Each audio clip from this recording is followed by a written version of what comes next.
Hi guys, నేను మీ Prabhakar. Welcome to Telugu mystery. అది పంజాబ్ లోని ముటడా కలాన్ అనే గ్రామం. ఆ గ్రామంలో గుర్దేవ్ సింగ్ పూని, నరీందర్ కౌర్ అనే దంపతులు ఉన్నారు. వారికి 3 కూతుర్లు. ఆ ఇంట్లో వారంతా సంతోషంగా ఉండేవారు. పెద్దమ్మాయి సుర్జిత్, నడిపమ్మాయి హర్జిత్, చిన్నమ్మాయి కుల్బీర్. ఆటపాటలతో చెంగు చెంగున ఎగురుతూ పిల్లలు ఎప్పుడు ఉత్సాహంగా ఉండేవారు. వారు మైనర్లుగా ఉన్నప్పుడే ముగ్గురిపై చాలా దారుణం జరిగింది.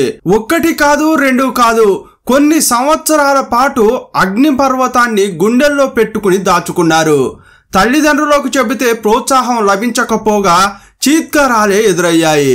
ఇంతకీ ఆ అక్క చెల్లెళ్లపై జరిగిన దారుణం ఏంటి? వారు ఎలాంటి క్షోభను అనుభవించారు?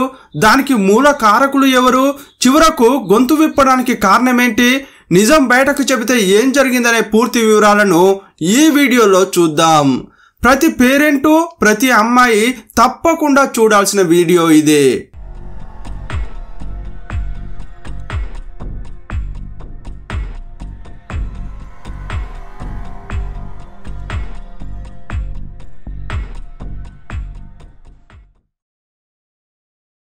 పంజాబ్కు చెందిన గుర్దేవ్ సింగ్ కు 17 సంవత్సరాల వయసులో 16 ఏళ్ల నరీందర్ కౌర్తో పెళ్లి జరిగింది. మొదట వీరు వ్యవసాయం చేసేవారు. కానీ సరైన రాబడి లేక చాలా ఇబ్బందులు పడ్డారు. ఆ సమయంలో ఈ ప్రాంతం నుండి చాలా మంది కెనడా, అమెరికాకు వెళ్లేవారు. 1970లో గుర్దేవ్ సింగ్ కూడా కెనడాకు వెళ్ళాడు. అప్పటికే అతనికి 2 కూతుర్లు పుట్టారు. పెద్ద కుమార్తె సుర్జిత్ కౌర్, రెండో కూతురు హర్జిత్ కౌర్ ఉన్నారు.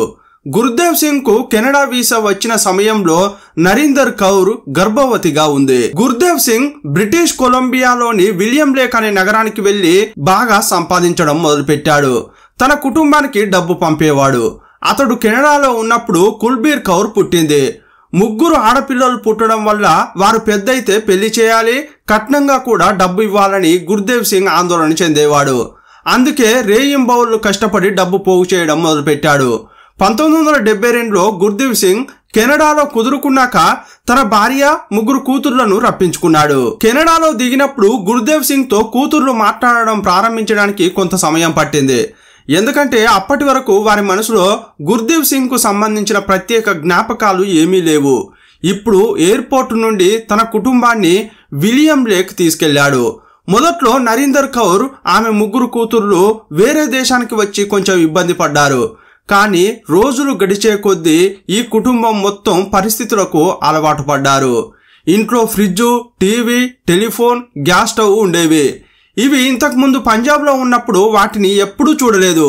నెమ్మదిగా కుటుంబం స్థిరపడిన తర్వాత గుర్దేవ్ సింగ్ తన పిల్లలను ఇంగ్లీష్ తరగతులకు పంపేవాడు. కొన్నాళ్లకే 3 కుమార్తెలు అక్కడి పిల్లలతో కలిసిపోయారు. ఇదే సమయంలో నరీందర్ కౌర్కు కూడా ఉద్యోగం దొరికింది. కెనడాలో అడుగుపెట్టిన 10 నెలల తర్వాత విలియం లేక్లో ఒక ఇల్లు తీసుకున్నారు. కొత్త ఇంటికి మారిన 2 సంవత్సరాల తర్వాత ఈ దంపతులకు కొడుకు పుట్టాడు. అతనికి జెస్సీ అని పేరు పెట్టారు. ఆ కుటుంబంలోకి తమ్ముడు రావడంతో 3 సోదరీమణులు చాలా సంతోషించారు. వారికి ఆడుకోవడానికి ఒక కొత్త బొమ్మ దొరికినట్లుగా ఫీల్ అయ్యారు. కెనడాలో గుర్దేవ్ సింగ్ స్థిరపడిన తర్వాత ఇండియా నుంచి బంధువులు కెనడాలో పనిచేయాలనుకునేవారు వచ్చేవారు. వారికి ఈ కుటుంబం సహాయంగా ఉండేది. మొదట్లో వీరి ఇంట్లోనే ఉండి అన్నీ చక్కబడ్డాక వేరే చోటుకు వెళ్లేవారు. స్కూల్కు వెళ్ళినప్పుడు ఈ 3 అక్క చెల్లెళ్ళు జాతి వివక్ష ఎదుర్కోవలసి వచ్చింది. కానీ ఆ తర్వాత ఈ 3 సోదరీమణులకు ఇంట్లో ఏదైతే జరగబోతోందో దాని ముందు ఇంటి బయట జరిగే బుల్లీయింగ్, జాతి వివక్ష చాలా చిన్నవిగా కనిపిస్తాయి. 1980లో గుర్దేవ్ సింగ్ తన ఇంటి బేస్మెంట్ ను భారతదేశం నుండి కొత్తగా వచ్చిన ఒక కుటుంబానికి అద్దెకిచ్చాడు. ఆ కుటుంబంలో 20 ఏళ్ల యువకుడు, అతని భార్య, చిన్న పాప ఉంటారు. ఆ 20 ఏళ్ల యువకుడైన మంజీత్ విర్క్ గుర్దేవ్ సింగ్ కు దూరపు బంధువు. ఈ కుటుంబం బేస్మెంట్ లో దిగిన తర్వాత 3 అక్క చెల్లెళ్ళు చిన్న పాపను చూసి చాలా సంతోషపడ్డారు. ఆమెతో ఆడుకోవచ్చని అనుకున్నారు. 3 కుమార్తెలైన సుర్జిత్ కౌర్, హర్జిత్ కౌర్, కుల్బీర్ ను పిలిచిన తండ్రి గుర్దేవ్ సింగ్ ఈ మంజీత్ విర్క్ మీకు అన్న అవుతాడని, అతన్ని గౌరవించాలని చెప్పాడు. అప్పటి నుంచి తల్లిదండ్రులను ఎలాగైతే గౌరవించేవారో మంజీత్ విర్క్ ను కూడా అక్కా చెల్లెళ్ళు గౌరవించేవారు. గుర్దేవ్ సింగ్ కుటుంబం ఈ మంజీత్ విర్క్ కుటుంబంతో పూర్తిగా కలిసిపోయింది. వారు బేస్మెంట్ తలుపులను ఎప్పుడూ మూయనే లేదు. ఈ 2 ఇళ్లలోకి ఎలాంటి అభ్యంతరం లేకుండా రాకపోకలు ఉండేవి. అమ్మాయిలు కూడా బేస్మెంట్కు వెళ్ళి పాపతో ఆడుకునేవారు.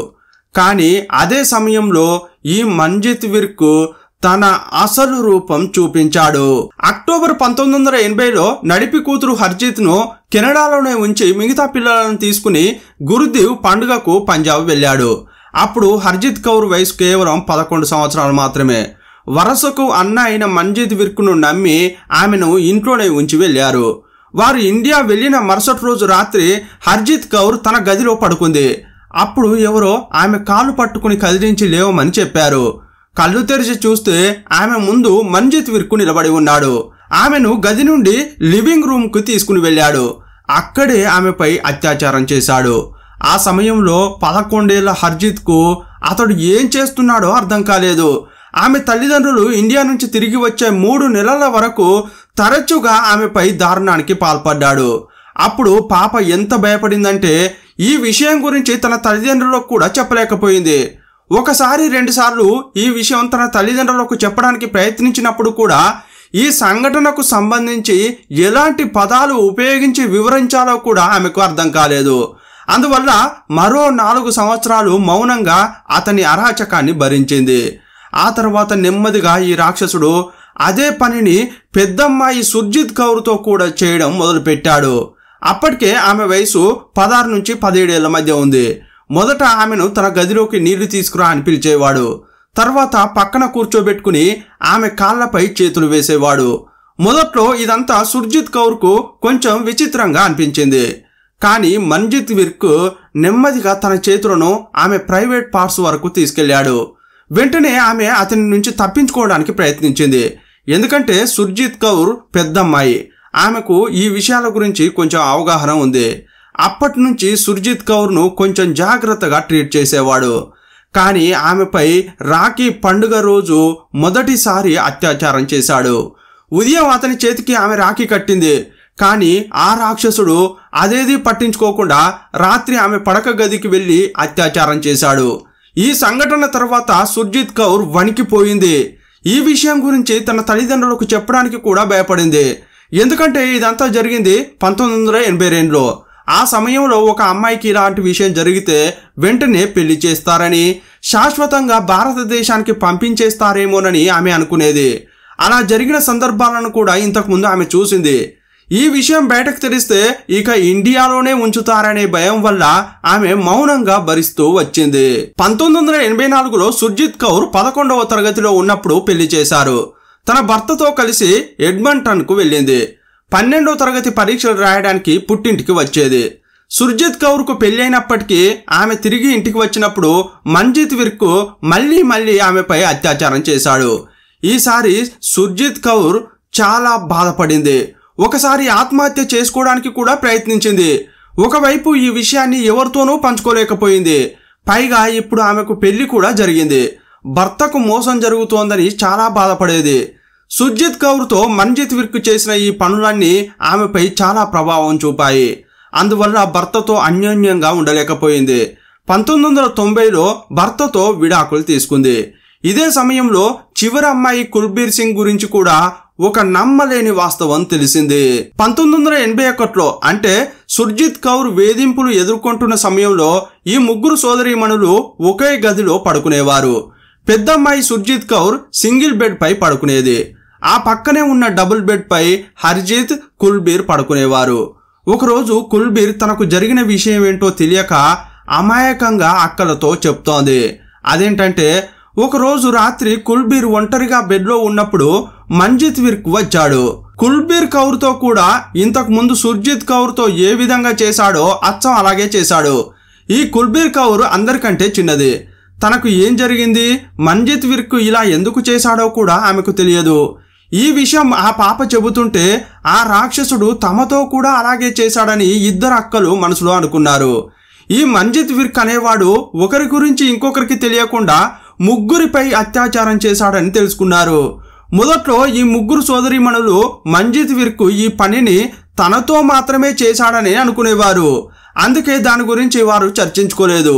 ఈ ముగ్గురు అక్కా చెల్లెళ్లపై 1980 నుంచి 1985 వరకు అతని దారుణాలు కొనసాగాయి. ఒకానొక సమయంలో తమ తల్లి నరీందర్ కౌర్తో కూడా చెప్పారు. పెద్దమ్మాయి సుర్జిత్ కౌర్ చెప్పినప్పుడు వారి తల్లి అస్సలు పట్టించుకోలేదు. సాధారణంగా ఏమందంటే, మీరు బేస్మెంట్కి వెళ్ళడం ఆపండి, మంజిత్ విర్క్ పక్కన కూర్చోవడం మానుకోండి అన్నదే తప్ప మరోలా రెస్పాండ్ కాలేదు. కొన్నాళ్లకు కుల్బీర్ మనసుపై కూడా అత్యాచార ప్రభావం చాలా ఎక్కువగానే పడింది.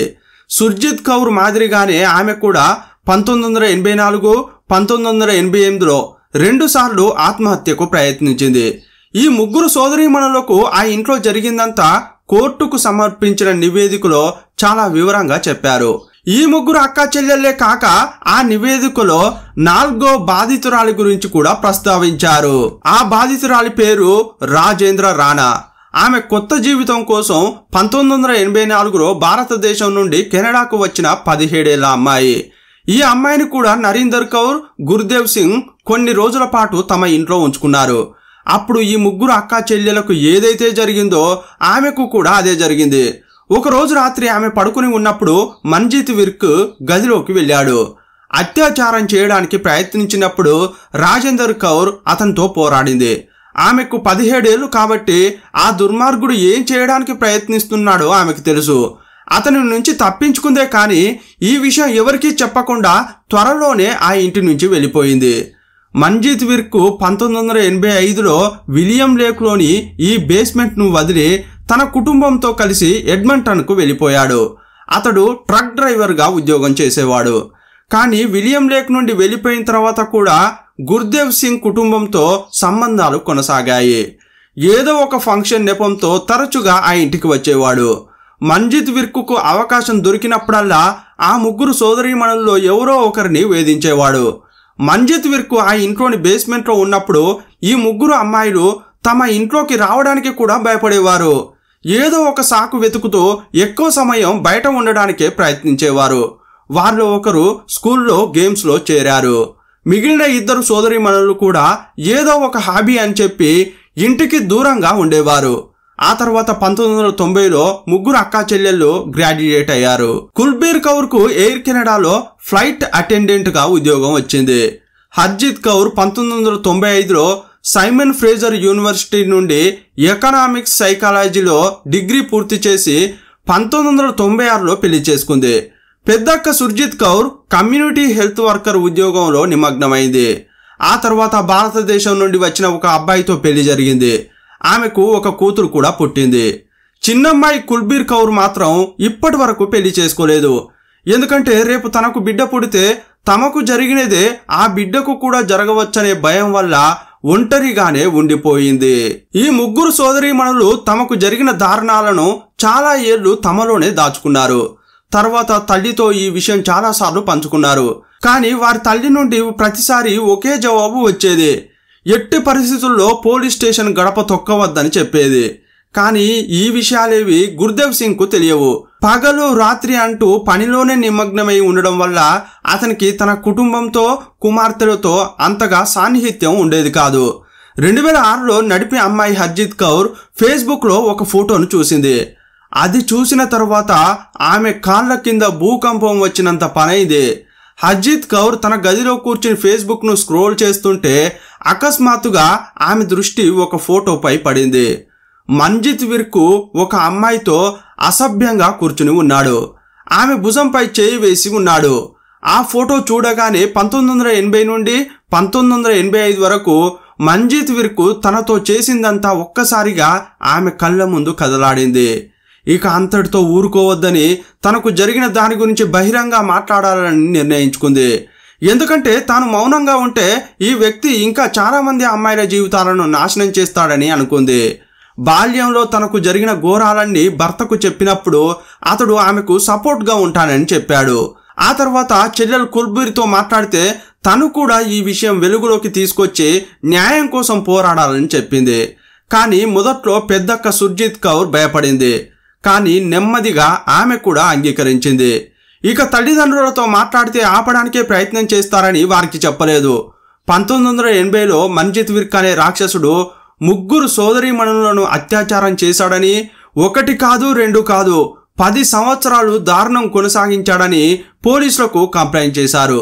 2007లో కంప్లైంట్ చేస్తే అప్పుడు కూడా పేరెంట్స్ కూతుర్లకు సపోర్ట్ చేయలేదు. అయినా కూడా వారు వెనక్కి తగ్గలేదు. పోలీసులు వాంగ్మూలాలు నమోదు చేశారు. మన్జీత్ విర్క్ పై 6 కేసులు నమోదు చేశారు. క్రౌన్ ప్రాసిక్యూషన్ ఈ 6 అభియోగాలను 2011లో ఆమోదించింది. ఈ 6 అభియోగాలపై నిందితుణ్ణి కోర్టులో దోషిగా నిరూపించడానికి తమ వద్ద తగినంత సాక్ష్యం ఉందని ప్రాసిక్యూషన్ భావించింది. ఆ తర్వాత ఈ కేసు విచారణ మొదలైంది. 2018లో మన్జీత్ విర్క్ను దోషిగా కోర్టు తేల్చింది. కానీ డిఫెన్స్ టీం ఒక సాంకేతిక అంశాన్ని ఆధారంగా చేసుకుని మన్జీత్ విర్క్ను కాపాడింది. కెనడాలో 2016లో ఆర్వి జోర్డాన్ అనే కేసులో ఒక తీర్పు వచ్చింది. అదేంటంటే కెనడియన్ సుప్రీంకోర్టులో ఏదైనా కేసు విచారణకు వస్తే ముఖ్యంగా ఎవరి మీదైనా తీవ్ర ఆరోపణలు ఉంటే ఆ ప్రక్రియ 30 నెలల్లో పూర్తి కావాలని చెబుతోంది. కానీ ఈ 3 సోదరీమణుల కేసు 30 నెలల పరిమితిని దాటింది. దాని కారణంగా 2021లో కోర్టు ఈ కేసు విచారణపై శాశ్వతంగా స్టే విధించింది. ఇది ఈ 3 సోదరీమణులకు జరిగిన పెద్ద అన్యాయం. నిర్ణీత గడువులోగా ఈ కేసును పరిష్కరించలేకపోవడం క్రౌన్ ప్రాసిక్యూషన్ అంటే ప్రభుత్వ న్యాయవాదుల యొక్క పొరపాటు అని న్యాయమూర్తి వ్యాఖ్యానించారు. ఆ తర్వాత మన్జీత్ విర్క్ను విడుదల చేశారు. కానీ సుప్రీంకోర్టు నుండి నిర్దోషిగా విడుదలైన తర్వాత 2022లో ఎడ్మంటన్లోని ఒక కోర్టులో మన్జీత్ విర్క్ మళ్లీ దోషిగా తేల్చబడ్డాడు. 2023లో అతనికి కేవలం 6 నెలల జైలు శిక్ష పడింది. ఈ 3 సోదరీమణులను 10 ఏళ్ల పాటు వేధించిన రాక్షసుడు ఆ తర్వాత ఎంతమంది పిల్లలను వేధించాడో ఎవరికీ తెలియదు. తాను చేసిన దారుణానికి కేవలం 6 నెలలు మాత్రమే జైలుకు వెళ్ళాడు. ఆ నిందితుని ఫోటో కోసం ఇంటర్నెట్లో ఎంతో వెతికినా ఎక్కడా దొరకలేదు. ఇప్పుడు అతనికి 60 ఏళ్లు వచ్చి ఉంటాయి. మనవళ్ళు మనవరాలతో ఉండి ఉండవచ్చు. ఇలాంటి వ్యక్తి తన ఇంట్లో ఉండే పిల్లలతో కూడా ఇలా చేయడని నమ్మకం ఏంటి? ప్రస్తుతం ఈ అక్క చెల్లెళ్ళు సమాజంలో మార్పు తీసుకురావడానికి ప్రయత్నిస్తున్నారు. మహిళల హక్కుల కోసం కార్యకర్తలుగా పోరాడుతున్నారు. ముఖ్యంగా దక్షిణాసియా కమ్యూనిటీలోనే తమ పిల్లలపై ఇలాంటి దారుణాలు జరిగితే పేరెంట్స్ మౌనం వహిస్తారు. దీన్ని కల్చర్ ఆఫ్ సైలెన్స్ అని అంటారు. ప్రస్తుతం ఈ 3 సోదరీమణులు ఈ సంస్కృతిని విచ్ఛిన్నం చేయడానికి ప్రయత్నిస్తున్నారు. హర్జిత్ కౌర్ తనకు జరిగిన వేధింపులపై ఒక పుస్తకం కూడా రాశారు. ప్రస్తుతం ఆమె పబ్లిక్ స్పీకింగ్ లో పాల్గొంటూ పాఠశాలలకు వెళ్లి పిల్లలకు పేరెంట్స్ కు అవగాహన కల్పిస్తున్నారు. ఈ కేసులో తల్లిదండ్రులకు అసలు విషయం తెలిసిన తర్వాత కూడా తమ బిడ్డలకు సహాయం చేయడానికి బదులుగా మౌనంగా ఉండడమే కరెక్ట్ అని అనుకున్నారు. చిన్నతనంలోనే తమ కుమార్తెలు అఘాయిత్యానికి గురైతే వారికి తమ మద్దతు ఎంత అవసరమో కూడా గుర్తించలేకపోయారు. పైగా కన్నబిడ్డలని నిందించారు. ఈ 3 అమ్మాయిలపై రూపొందించబడిన డాక్యుమెంటరీలో ఈ అమ్మాయిలు తమ తండ్రిని ఎదుర్కొనే దృశ్యం కనిపిస్తుంది. కెమెరా ముందు కూడా ఆ తండ్రి తన తప్పును అంగీకరించడానికి సిద్ధంగా లేడు. అతను కుమార్తెలని నిందించాడు. పిల్లలపై తల్లిదండ్రులకు బాధ్యత ఉంటుంది. కానీ కుమార్తెలు కూడా పేరెంట్స్తో చెప్పడం, తమను తాము రక్షించుకోవడం అనేది వారి బాధ్యత కూడా అని అన్నాడు. దానికి ఆమె ఏం చెప్పిందంటే ఆ సమయంలో ఆ పాప వయసు కేవలం 11 సంవత్సరాలు మాత్రమే. 11 ఏళ్ల బాలిక తనకు జరిగిన దానికి ఆమె ఎలా బాధ్యత వహిస్తుంది అని నిలదీసింది. వారు బాధితురాలిని నిందించే ముందు వారి వయస్సును కూడా చూడలేకపోతున్నారు. పిల్లలపై అఘాయిత్యాలు జరిగితే అది చేసిన పెద్ద వ్యక్తిది ఎంత తప్పు ఉందో పిల్లలది కూడా అంతే తప్పు ఉందన్నట్లుగా మాట్లాడాడు. ఇలాంటి ఆలోచనలు ఉన్న వ్యక్తులు మన మధ్యనే తిరుగుతూ ఉంటారు. మనతో కలిసే కూర్చుంటారు. వారిలో చాలా మంది మన కుటుంబ సభ్యులే అయి ఉంటారు. అందుకే ఈ 3 అక్క చెల్లెలు ఏం చెప్తారంటే దురదృష్టవశాత్తు ఇలాంటి దారుణం జరిగితే ఇంట్లో వారి కంటే బయటి వారిని సాయం అడగాలని చెబుతున్నారు. కుటుంబ సభ్యులను సాయం అడిగితే మౌనంగా ఉంచడానికే ప్రయత్నిస్తారని చెబుతున్నారు. ఒకవేళ మీరు గాని పిల్లల మాటలు వినే ఇంట్లో పుట్టి ఉంటే పిల్లలకు సాయం చేసే తల్లిదండ్రులను కలిగి ఉంటే అదృష్టవంతులని అంటున్నారు.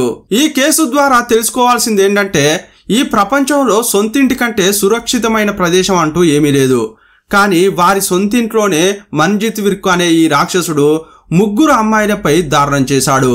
ఇంటికి రావాలంటేనే భయపడేలా చేశాడు. ఇలాంటి దుర్మార్గుల వల్ల అన్నదమ్ములను కూడా నమ్మలేని పరిస్థితులు ఏర్పడ్డాయి. ఆడపిల్లలకు తప్పకుండా చిన్నప్పటి నుంచే గుడ్ టచ్ బ్యాడ్ టచ్ అంటే ఏంటో పేరెంట్స్ నేర్పించాలి. ఎవరైనా తప్పుగా ప్రవర్తిస్తే చెప్పమని అడగాలి. పేరెంట్స్ మనసు విప్పి మాట్లాడితేనే పిల్లలు ధైర్యంగా చెబుతారు. ఈ కేసులో 10 ఏళ్లుగా ఒకే ఇంట్లో 3 పిల్లలు అత్యాచారానికి గురై మౌనంగా లైంగిక వేధింపులు అనుభవించారంటే వారికి ఇంట్లో లభించిన ప్రోత్సాహం, తల్లిదండ్రులతో ఉన్న అనుబంధం ఏంటో అర్థమవుతూనే ఉంది. ఒకానొక సమయంలో తమకు జరిగిన దారుణాలను చెప్పినా కూడా పట్టించుకోలేదు. ఇలాంటి సమయంలోనే తల్లిదండ్రుల పాత్ర చాలా కీలకం.